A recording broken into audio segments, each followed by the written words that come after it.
বিসমিল্লাহির রহমানির রহিম। আরে সাকিব কে রে, আমি কেন খেলা দেখতে যাব? আমার সময়ের কি এতই কম দাম যে সময় নষ্ট করার খেলা আমি দেখতে যাব, ওর ছবি আমি দেখতে যাব? আমার সময়ের কি একটুকু দাম নাই?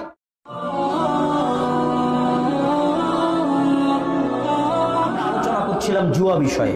একটা তো লটারির উদাহরণ দিলাম, লটারি জুয়া। আর একটা জুয়া এই লটারির সাথে সংশ্লিষ্ট, খেলাধুলার ক্ষেত্রে হার জিতের যে জুয়া। যে আমি একটা ক্রিকেট ম্যাচের আয়োজন করলাম, বিশেষ করে যুবকদেরকে আমি অনুরোধ করতেছি শোনার জন্য। ক্রিকেট ম্যাচের আয়োজন করলাম, দুই পক্ষ মিলে 500 টাকা 500 টাকা 1000 টাকা জমা করা হয়েছে।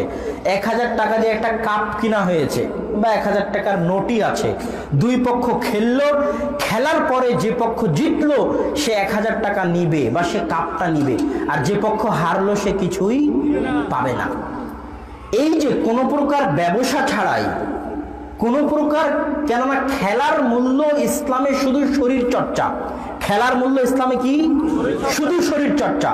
শরীর চর্চার বাইরে খেলার বিন্দু মাত্র মূল্য ইসলামে নাই। একজন খেলোয়াড় কোটি কোটি টাকা ইনকাম করবে খেলাকে পেশা হিসেবে গ্রহণ করে। খেলাকে পেশা হিসেবে গ্রহণ করে একজন প্লেয়ার কোটি কোটি টাকা ইনকাম করবে, যা বিশ্ববিদ্যালয়ের ভাইস চ্যান্সেলরও ইনকাম করে না, যা দেশের রাষ্ট্রপতিও ইনকাম করতে পারে না। এই রকম পাগল ধর্ম ইসলাম নয়, যেখানে শিক্ষার কোনো মূল্য নাই অথচ খেলার মূল্য আছে। এইরকম পাগল শুধু ইসলাম কেন বলবো, এইরকম পাগল ইহুদি খ্রিস্টানও নয়। কথাটা হয়তো বুঝতে পারলেন না। চায়নার কোনো ক্রিকেট টিম আছে নাকি? চায়নার কোনো ফুটবল টিম আছে নাকি? চায়নার সব গবেষণায় ব্যস্ত, পড়াশোনায় ব্যস্ত। আর বাঙালি বাংলাদেশি হচ্ছে পাগল, বুদ্ধি নাই, বিবেক নাই, গাধা। এই জন্য খেলায় ব্যস্ত। প্লেয়ারেরাও খেলায় ব্যস্ত, মানুষও টিভিতে খেলা দেখতে ব্যস্ত। শুধু সময় নষ্ট করো।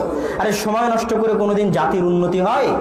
ইসলাম যেমন বোকা নয়, ইহুদি খ্রিস্টানেরাও বোকা নয়। আমেরিকা ইসরায়েলের কোনো ক্রিকেট টিম, ফুটবল টিম নাই, তাদের সময় নষ্ট করার কোনো অবকাশ নাই। পড়াশোনা বাদ দিয়ে অস্ত্র হাতি নিয়ে রাজনীতি করে, গোলাগুলি করে সময় নষ্ট করা, আর বাকি সময় খেলা দেখে কাটানো। লাইব্রেরিতে পড়ার কেউ নাই, গবেষণার কেউ নাই। এরকম পাগল যেমন ইসলাম নয়, এরকম পাগল ইহুদি খ্রিস্টানেরাও নয়। পাগল শুধু বাঙালি বাংলাদেশিরা, অধম মুসলিমরা। আমি এই জন্য উদাহরণ দেই উন্নতির ক্ষেত্রে। হাদিসও পড়তেছি, সাথে কিছু আলোচনাও করি, যুবকদেরকে বোঝানোর চেষ্টা করি একটু, এই জন্য মাফ করবেন। আজকে বাংলাদেশে পদ্মা সেতু হচ্ছে, অনেক বড় উন্নতির একটা আলামত। কিন্তু আপনি কি জানেন যে এই পদ্মা সেতুতে যারা ইঞ্জিনিয়ার হিসেবে, প্রজেক্ট ম্যানেজার হিসেবে উঁচু পর্যায়ের যারা দায়িত্ব পালন করতেছে তারা কারা? তারা চায়না, কোরিয়া।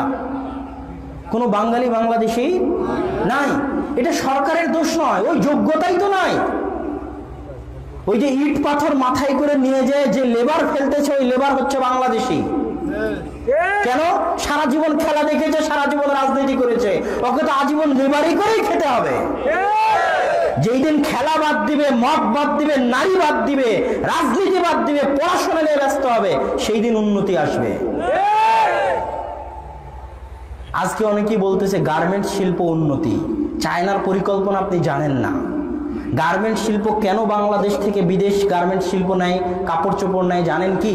বাংলাদেশে বানাতে খরচ কম হয়। কেন খরচ কম হয়? বাংলাদেশের গরিব নারী পুরুষ কম বেতনে চাকরি করে গার্মেন্টসে, এই জন্য খরচ কম আসে। আর যখন খরচ কম আসে তখন বিদেশের ওখান থেকে কিনতে সুবিধা হয়। চায়না চেষ্টা করতেছে আফ্রিকা এরকম গার্মেন্টস বানাবে, আফ্রিকানদেরকে বাঙালিদের চাইতে কম টাকায় কাজে লাগাবে, তখন বাংলাদেশের সব গার্মেন্টস বন্ধ হয়ে যাবে। এটা কোনো উন্নতি নয়। লেবারি করার নাম কি উন্নতি? মধ্যপ্রাচ্য থেকে যে টাকা আসতেছে, রেমিটেন্স, আপনাদের এই লক্ষ্মীপুর নোয়াখালীর বহু মানুষ বিদেশে থাকে, অনেকেই বলতেছে এটা উন্নতি। যেদিন আপনাদের চাইতে কম টাকায় কেউ লেবারি করে দিবে, সেদিন আপনাদের ফেলে দিবে, দেশে পাঠিয়ে দিবে। আজ সৌদি আরব থেকে হাজার হাজার মানুষ ফিরে আসতেছে। এটার নাম উন্নতি নয়। উন্নতি হচ্ছে শিক্ষা, শিক্ষার নাম উন্নতি। এই জন্য উপস্থিত যুব সমাজের নিকটে আমার অনুরোধ, নিজের জন্য, পরিবারের জন্য, জাতির জন্য, মুসলিমদের জন্য যাবতীয় রাজনীতি, মদ, খেলা সব কিছুকে পরিত্যাগ করে পড়াশোনার পিছনে মনোযোগ দাও। নিজের সময়কে মূল্যায়ন করো, নিজেকে দাম দিতে শিখো। একটা কথা মনে রাখবেন, যখন আপনি নিজেকে এবং আপনার নিজের সময়কে আপনি নিজে দাম না দিবেন, তখন দুনিয়ার কেউ দাম দিবে না। আপনি আগে নিজেকে দাম দেন, নিজের সময়কে দাম দেন, দুনিয়া আপনাকে দাম দিতে বাধ্য হবে। আমাদের যুবক সমাজের কাছে তাদের সময়ের দাম নাই, তাদের নিজেরও দাম নাই। আমি একটা ঘটনা পড়েছিলাম, ভারতের একজন টিভি শো পরিচালনাকারী, সে তাদের বাড়িতে টিভি ছিল না। আমি প্রত্যেক যুবককে অনুরোধ করবো এই ঘটনাটা শোনার জন্য। তাদের বাড়িতে টিভি ছিল না, সে পাশের বাড়িতে গিয়ে টিভি দেখতো।